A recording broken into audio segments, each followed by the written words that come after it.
Biden's still in a very tricky spot, and I'm just wondering what kind of leverage does he have? And it looks like he's now going to maybe cut back on arms shipments. But what's the Yeah, it's scenario very looking? complicated.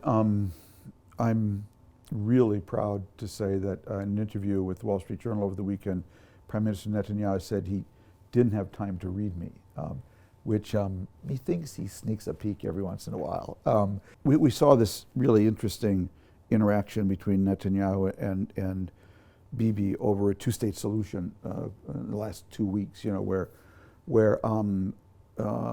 Netanyahu said, there can be no two-state solution, and then people asked Biden, well, you just had a phone call with him, first time I think in 27 days, and he said no two-state solution. So Biden said, well, he basically said, there are things he said to me in private that I'm not going to rise to that bait that he said no, And that immediately sent flashing antennas up, because I have a fundamental rule about the Middle East that what people tell you in private, in your language, is irrelevant.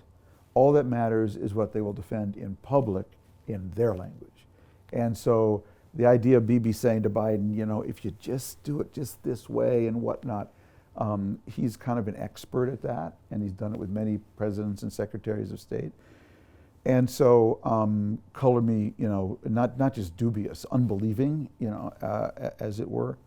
I don't envy Biden here, because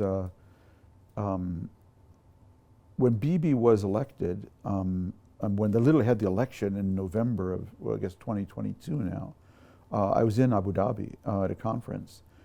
And so I wrote the column from afar, but I wrote a column, and we get to write our own headlines, and the headline was, "The Israel You Knew Is Over." And I got huge blowback from that. But I actually knew these guys, Ben-Gvir and Smotrich, because I was the New York Times correspondent, that is, these right-wing Jewish nationalists, Kahanis, because I was the New York Times correspondent when Kahana was entered the parliament in Israel back in the 80s. So I knew what I was dealing with. I got a lot of blowback. People said, you're wrong, you're exaggerating, Israel's a healthy democracy, and I don't think those criticisms have aged well. I think Israel's really at just a truly decisive point, which we saw over the judicial reform. And I also follow Israeli politics closely, because Israel is to wider trends in sort of democratic life what off-Broadway is to Broadway. And so a lot of stuff starts there in miniature and then comes to Broadway, and vice versa. I mean, Bibi and Trump are brothers from different mothers, and it's the same kinds of characters, the same kind of personality, and leading parties that are increasingly anti-democratic.